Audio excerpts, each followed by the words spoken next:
The Houston Rockets split their series against the Sacramento Kings over this past weekend, losing the first matchup, then getting revenge in the second matchup, despite a bit of deja vu to start the game in the second meeting between these two teams, kind of feeling like they might be headed for a second loss, but then grinding out the win. Takeaways from both games coming up right here at Locked On Rockets.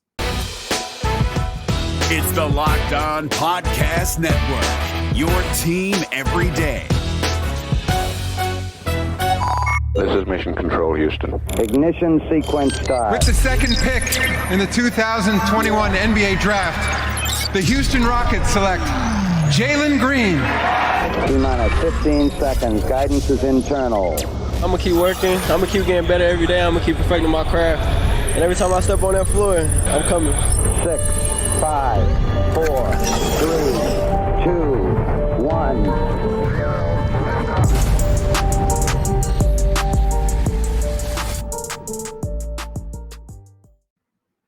What's up, and welcome to another episode of Locked On Rockets, your daily podcast home for everything Houston Rockets basketball. As always, I'm your host, Jackson Gatlin, native Houstonian, and also host of Locked On NBA Mondays. Be sure to follow along on Twitter at JT Gatlin, and the show, of course, at Locked On Rockets. We sincerely thank you for making Locked On Rockets your first listen each and every day, free and available on all platforms, as well as on YouTube. Search Locked On Rockets on YouTube, like, comment, subscribe, all that good stuff.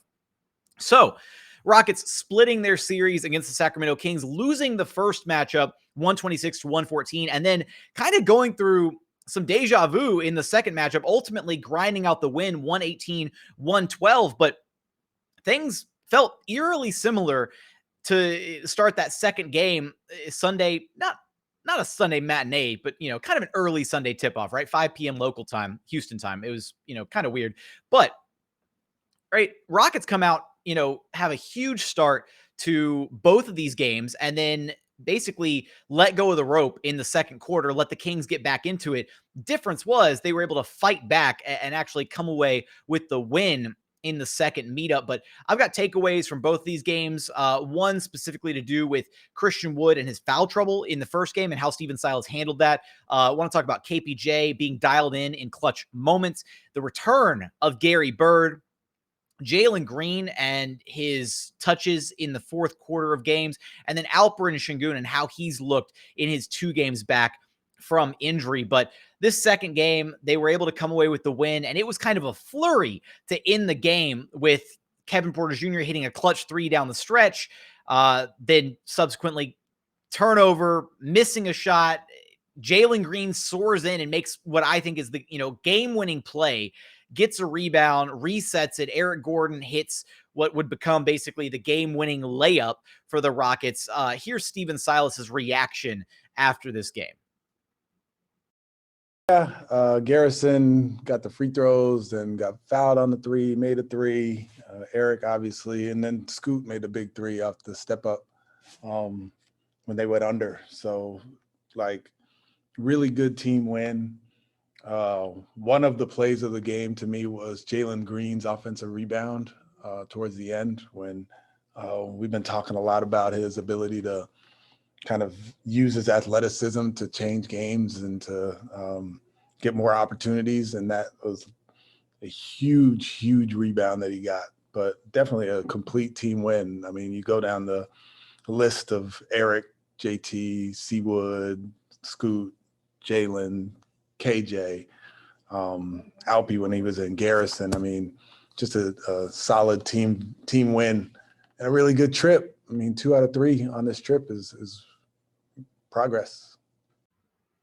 Progress indeed. 2 out of 3. We haven't been able to say that much this season for the Houston Rockets. So, I in agreement with Coach Silas here, the Rockets down the line, you look at everybody who played in this game, and largely everybody contributed in some fashion. I will say that Armoni Brooks continues to struggle from 3, and that's not a great sign, unfortunately, although, need to give him some time to kind of ramp back up. It's unfortunately that he missed time due to, COVID-19 health and safety protocols, then came back, then missed more time. And so that's just kind of brutal, right? As a shooter, especially trying to get back into the rhythm of things. So going to hold out, judgment for Armoni Brooks, at least for a little bit longer. But this Rockets team is finally at a point where they're going to be able to start getting some practices under their belt. They had gone through a stretch where they played, it was, if my math was correct when I was tallying things up, it's like 18 games in 31 or 32 days, something like that. And that included 6 back-to-back sets of games. So the Rockets were able to play Friday night against Sacramento, have a good practice on Saturday. They were able to go over the film and then approach Sunday's game differently and kind of understand and have a better grasp of how they were going to do things, especially on the defensive end. It really felt like they were able to step up defensively in this win against the Sacramento Kings. And it kind of felt like their offense let them down in that second quarter, which is why the Kings were able to kind of get back into things. But they were able to dial in the second half and really come away getting some stops, stringing together some stops when they needed to in this game, as opposed to the first meetup between these two teams. And again, practice is such a key thing for this Rockets team because they're so young, because they frankly at times just don't know what they're doing on the floor, right? So not being able to, having these, ridiculous stretches of the season where they just haven't been able to squeeze in a single practice because they've been traveling, because they've been playing, so many games, 5 games, 7 nights, that kind of thing. It's ridiculous to think that they're going through a stretch now where they're going to have multiple days off, right? Where they don't play again until they see the Utah Jazz Wednesday night, then they play Friday night, then they don't play again until I believe it's Monday. So they've got like a huge chunk of, games where they're just going to have time off and time to be able to like sit down and get some practice time. And that's going to be really big for this young group of guys. But that finishing sequence of the game, I come away thinking it's really big for, Jalen Green to be able to have moments like that, to be able to impact winning and not necessarily doing it with his scoring. Although one of the points that I do want to get into is, concerning his fourth quarter touches. And I'll save that for a little bit later on in the show. But the first point that I want to bring up here is Christian Wood. And it's about that first game against the Kings. And Christian had it going early in that first game. I mean, he was on fire, right? He had like 12 early first quarter points, something like that. He was killing it. And unfortunately picked up 3 early fouls and had to sit for the rest of the first half. Steven Silas decided not to play him again until the third quarter. And I think there was some frustration with that decision from Steven Silas to not, put Christian Wood back in the game, especially based on, how well he was playing. We saw some Daniel Tice minutes after Alperen Sengun got his first, stint of run back in the Rockets rotation.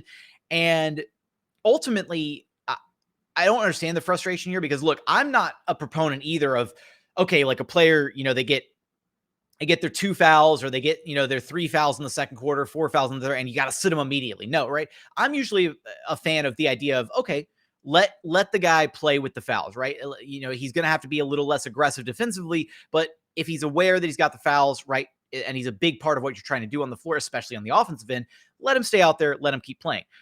Steven Silas already did that with Christian in the first quarter, right? Christian picked up the 2 early fouls in the first quarter. Steven Silas left him in. And then a minute later, Christian picked up his 3rd foul. So maybe you make the argument Steven Silas should have put Christian Wood back in the second quarter, right? So that he could have kept his rhythm. And unfortunately, it did look like it impacted Christian's ability because he just was completely off in the third quarter, didn't pick it up again until the fourth. By then it was too late.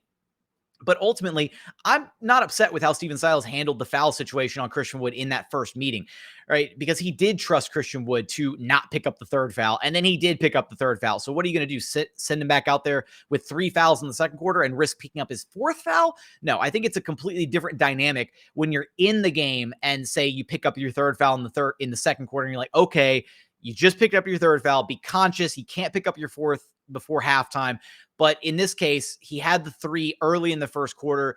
I think it was the right move by Steven Silas, even though it cost Christian Wood his rhythm. I stand by that decision. I think it was the right move by him. But coming up, I do want to talk about some of the other takeaways, especially from this second game, the win with KPJ, Garry Bird, the return of Garrison Matthews. Nice to have him back finally, Jalen Green's touches in the fourth quarter, and Alperen Sengun and how he looked across these first two games. But first, a quick message for our friends over at Shopify, because look, Shopify gives entrepreneurs the resources once reserved for big business, right? So upstarts, startups, and established businesses alike can sell everywhere, synchronize online and in-person sales, and effortlessly stay informed. Scaling your business is a journey of endless possibility with Shopify. You can reach customers online and across social networks with an ever-growing suite of channel integrations and apps, including Facebook, Instagram, TikTok, Pinterest, and more. Gain insights as you grow with detailed reporting of conversion rates, profit margins, and beyond. More than a store, Shopify grows with you. So go to shopify.com/lockedonnba. That's all lowercase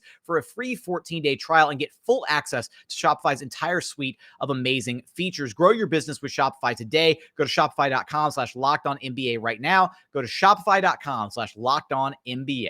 And continuing on here at Locked On Rockets, your daily podcast home for everything Houston Rockets basketball, where we thank you for making Locked On Rockets your first listen each and every day. For your next listen, go check out Locked On Now, nightly recaps of every NBA game with analysis from our local experts. Listen to the Locked On Now podcast on Apple Podcasts, Spotify, or watch it on the new Locked On NBA YouTube channel. Just go to YouTube, search Locked On NBA, find the podcast there. You can also search Locked On Rockets on YouTube, find the show there. So continuing on here, not breaking down the games per se, since it was kind of two of them, but just some of the takeaways from this slate of games, I should say, against Sacramento Kings. And, frankly, the way that the Rockets were able to grind out this win in the second meetup against the Kings was really impressive, given the fact that they still turned the ball over an ungodly amount of times. Like, you normally expect to turn the ball over 22 times and come away with a win. Like, I come away thinking the Rockets honestly had no business winning this game. They had 10 turnovers in the third quarter. Like, on the night, they gave up 34 points off of their 23 turnovers. Like, it's shooting yourself in the foot repeatedly with these turnovers. And shout out to Ryan Hollins, who was absolutely like in his bag commentating this game against the Kings. Had so many great calls, and he continues to just be. I haven't been able to enjoy the commentary from he and Craig as much because I've been at so many of the home games this season now. But overall, like, when I'm able to like tune in for a road game, right? He and Craig Ackerman have developed such a great chemistry together, and some of just the calls in this game from Ryan, just talking about, like, especially as the Rockets were having that turnover-ridden, like, third quarter, I think it was, where he said, you know what, just at this point, just set the ball down and kick it into the stands, because that's better than committing a live ball turnover and having to defend in transition, right? Because the Rockets were doing that repeatedly in this game, and that's how the Kings were able to stay in this one, and that's how they were able to get back into it in the second quarter, is because the Rockets just kept turning the ball over. And it's, not necessarily like, at times it's careless turnover, sometimes it's pressure from the Kings defense, but it's just tough, right, to see the Rockets not give themselves a chance to win with the types of turnovers that they're committing. But again, able to eke out a win in this one off of, some clutch performances down the line. But a big part of the Rockets win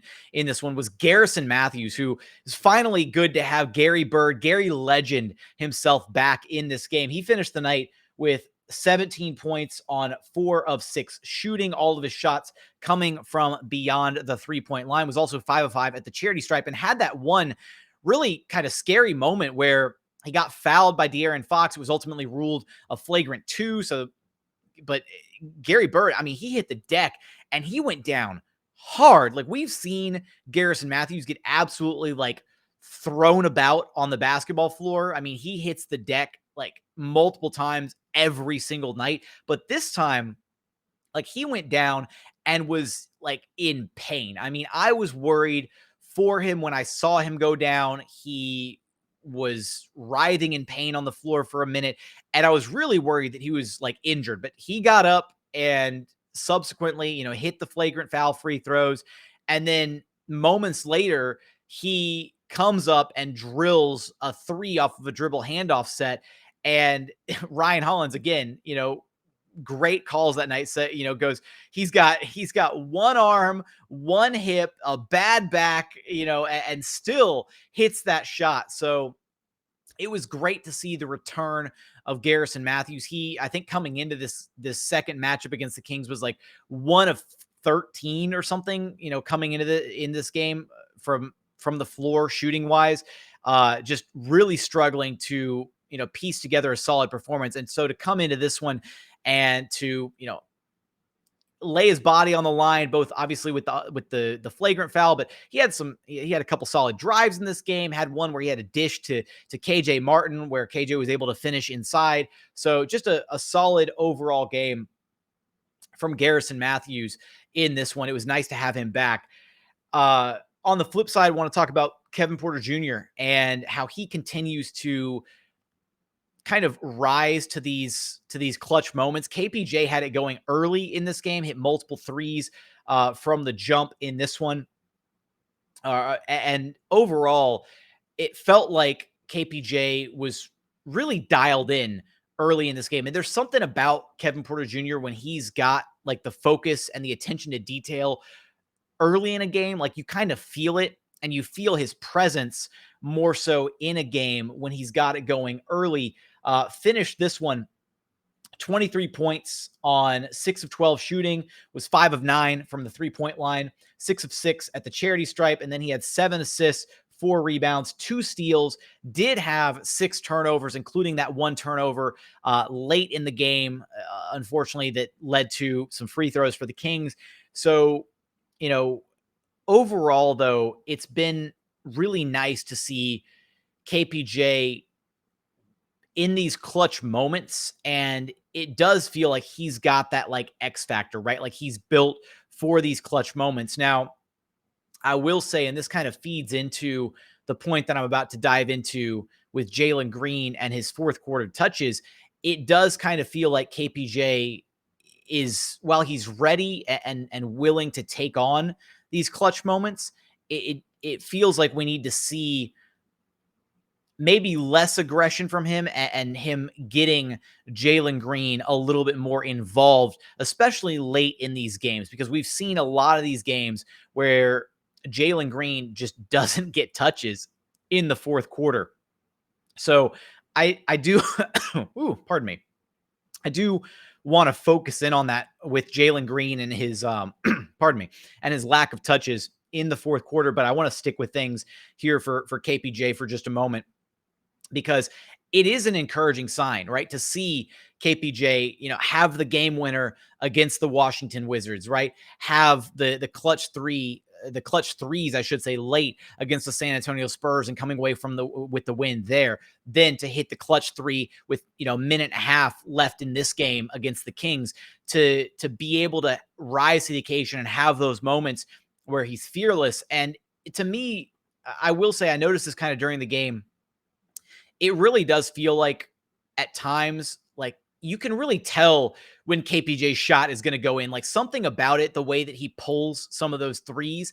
Sometimes they just look incredibly pure, especially I feel like off of catch and shoot threes. I think he's shooting like somewhere around like 40-41% off catch and shoot threes this season. So, but when he catches the ball in rhythm off of a clean pass from one of his teammates, and he's able to just rise straight into his shot, it looks so pure when it goes in like that. And then likewise, when he's got, when he's breaking down a defender off the dribble, or when he's, walking straight into his shot, it's almost like when he's made up his mind that he's going to shoot the ball, it looks a lot better, versus there's sometimes when he's got that like hesitation, right? Am I going to shoot? Am I going to pass? Am I going to drive? Like, what am I doing with it? And those are the shots where he, isn't squared up. He doesn't, he's not shooting with confidence, and he's got like a bit of a turn, almost like he's almost like leaning into the threes at times. And those were the ones where it feels like they're going in a bit more. Like when he, again, catches the ball in motion, rises straight into his shot. Those are the ones where the moment the ball like leaves his hands, I'm like, oh, that's going in. Like I can tell immediately that shot is pure. It's good. And so it's just, getting past whatever, like maybe it's a mental block or something, but just leaning into that confidence, because KPJ is not a guy that lacks for confidence whatsoever. So leaning into that confidence and, embodying whatever it is about those threes that are going in. He needs to keep it up because it's been great to see, and he has been huge in some of these clutch moments. Need to clean up the turnovers a little bit. Absolutely. Not a flawless game from KPJ by any stretch of the imagination. But that said, great to see him shining in these clutch moments for the Houston Rockets. So coming up, I do want to talk about the Jalen Green minutes, not minutes, I should say, but the shot distribution in the fourth quarter of these games, as well as Alperen Sengun and how he's looked in these first two games back. And we're going to get there after a quick message from our friends over at Built Bar, because look, it's the new year, so that means New Year's resolutions, right? If you're just about getting fit or eating healthier, make sure you include Built Bar in your New Year's plan. Built Bar is the protein bar that tastes like a candy bar, maybe even better than a candy bar, because Built Bar makes it so easy to stick to your resolutions. It tastes good. You're going to want to eat it, unlike other protein bars, which can be chalky or gritty, or the consistency is a little off, right?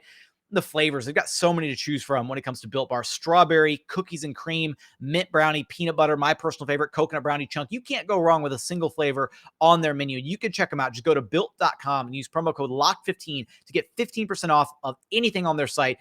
Best protein bars you will ever try. Again, that's promo code LOCK15 for 15% off at built.com.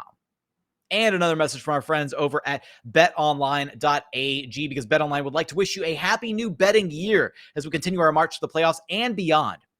BetOnline remains your number one spot for all the best sports wagering action for 2022. New year and a new updated desktop and mobile website where when you sign up today using promo code LOCKED ON, you get a 50% welcome bonus on your very first deposit. Again, that's promo code LOCKED ON for a 50% bonus on your very first deposit. From football, basketball, hockey, boxing, UFC, even your favorite Vegas casino games, don't wait to take advantage of all the amazing offers available for 2022. BetOnline is the fastest and easiest way to wager on all of your favorite sports. BetOnline, where the game starts. And final segment here at Locked On Rockets, your daily podcast home for everything Houston Rockets basketball. As always, thank you so much for making Locked On Rockets your first listen each and every day. Now, for your second listen, go check out Locked On Bets, your daily one-stop shop for all of your gambling needs. Make a little money with Locked On Bets, hosted by your boy Q, with expert analysis and insight from Lee Sterling, free and available on all platforms. Wherever you listen to this podcast, you can listen to that podcast. So I kind of dove into it a little bit there, talking KPJ and kind of the end of that, the end of the Kings game and some of the shot distribution, right? But when it comes to Jalen Green, like, he didn't attempt a single shot in the fourth quarter against the Kings. And I think some of this bleeds into I've mentioned it before, it doesn't feel like there's a true understanding of like the pecking order for this Houston Rockets team, and being the rookie of the bunch, like Jalen Green isn't going to, or hasn't, I guess, to this point, like put his foot down, and he's not like, I'm the number one option, like I should be getting the most shots, right? But in this game against the Kings, one, Jalen had what felt like a really productive game. I mean, he had like so many drives in this game where he felt like he was just blowing by defenders. I mean, it was like the Kings defenders weren't even there. Like, multiple drives where he just takes off, and when he turns on the jets, I mean, he is just gone. Multiple really quality finishes at the rim. He had the one dunk where he completely like just took off from like mid-court, completely blew by his defender and just rose up for the slam right at the rim. Was 1 of 3 from the three-point line, had 5 rebounds, one of which offensive, the game-winning offensive board on the reset where he kicked it back out to Eric Gordon. And then he had 4 assists, and he had some really quality passes in the pick and roll in this game, creating for others. So it's really nice to be able to see Jalen Green impacting the game and, you know, leading to a win. And it doesn't have to necessarily come from just his scoring. That said, for the type of game that he was having, I don't understand why it's so tough for him to get some shots, and for why his teammates don't necessarily look for him in the fourth quarter. I'm not expecting Steven Silas to sit here and draw up play after play after play for Jalen Green in the fourth quarter, but to go with no touches down the stretch of a game, like, that part doesn't quite make sense to me. It doesn't sit right with me. That said, it's not like Jalen Green hasn't had his opportunities late in games to to deliver, right? Like he had, obviously the clutch buckets against the Lakers. He had obviously most recently, the play against the Washington Wizards, the one where KPJ hit the game winner. That play was drawn up for one of Kevin Porter Jr. or Jalen Green. So it's not like Steven Silas doesn't trust Jalen Green in these big moments or, down the stretch of games. I think it's, again, more so about the guys on the floor, which is why I kind of harped on KPJ about it a little bit as the point guard, right? He needs to kind of be more so willing to get Jalen involved down the stretch of these games. And again, it's kind of just, there's not really a clear pecking order as to who the shots are supposed to be going to. Obviously, Rockets fans would love to see the shots go straight to Jalen Green. And I think that's been kind of a topic of contention as of late, where Rockets fans are thinking, oh, well, Jalen Green needs to take all the shots, down the stretch of these games. And he can't learn if he's not doing that. And frankly, I don't buy into that whatsoever, right? Jalen Green being out there and having the opportunity to make a winning basketball play, to score the offensive rebound and put the Rockets in position to win this game, to put the ball in the hands of a veteran like Eric Gordon, who makes the game-winning play, or, game-winning bucket, pardon me. I think those are great learning opportunities for Jalen Green. So just because he's not out there, taking the, last handful of shots in a close game doesn't mean he's not learning from these opportunities. That said, I would like to see his teammates focus on getting him involved a little bit more down the stretch of these games. So that's my point there on Jalen Green. Overall, really impressed with him in this game. Again, the drives were something else. And then his ability to continue to impact the game in other ways has been great to see. Let's get to Al P for last. Don't know why I had to have Al P tucked all the way at the end of this podcast, but here he is. So first 2 games back for Alperen Sengun. And my biggest takeaway when it comes to these first 2 games back for Al P, it kind of feels like his teammates forgot how to play with him. Right? Like seeing him out there, and, he had some turnovers, unfortunately, in both of these games, not his best outings, not necessarily, I don't want to call it rust, but it does kind of feel like his teammates have forgotten how they need to play when he's on the floor, right? Because it's very different how they play when Alperen Sengun is on the floor. Having a guy that is that level of creator, facilitator, passer, all the different words for, his great playmaking ability, having him out there, they have to play around him and off of him. And both outings against the Kings, it kind of felt like things got really stagnant when he was on the floor, because they play a very distinct style, or they used to play a very distinct style when Alp was on the floor. And it didn't feel like there was nearly enough movement happening when he did have the ball. Now, granted, again, he had a couple turnovers, and, he's probably a little rusty, having missed, a couple weeks off. He needs to get back in the flow of things and get back up to speed. But his teammates didn't exactly do him any favors, right? Like he had one turnover where he, picked up his dribble and was kind of like forced up against the baseline. Kings defender kind of forcing him, towards the baseline, and nobody was moving towards the ball, right? Like Alp is a guy that will thread the needle and get you a pass. All you have to do is cut. And nobody was moving. Everybody was stagnant, standing around, like waiting for something to happen. And I think that's a, unfortunate side effect of him not having been in the rotation these past couple of weeks. Is this Rockets team, when Alp's not on the floor, they play a very, at times, stagnant level of like 5-out offense, where it's like 5-out isolation, drive and kick, move the ball side to side, but there's not necessarily like guys cutting and looking for motion off of these like post ups or like high post opportunities with Alp. So it's going to take a little bit of work, but they need to get back into the rhythm and get back into the practice of what it's like to play with Alperen Sengun on the floor again. So that was kind of my takeaway from these first 2 games with Alp back on the floor against the Kings, is it looked like his teammates kind of looked a little lost out there as far as like how to play off of him effectively. So I'm sure it's going to take, another couple games, a couple game or two to get that figured out. I'm not worried about it. It's not like a gigantic red flag, but it's just something that I noticed, a takeaway that I had. And it was unfortunate that we didn't get to see Alperen Sengun have, one of his insane jaw-dropping passes that we're so accustomed to, because again, it just, felt like his teammates and him weren't on the same page, right? The chemistry that they had built, especially in that second unit. Alp, DJ Augustine, KJ Martin, especially those two guys have connected on so many passes this season. It felt like it was rusty. It felt like it wasn't there. So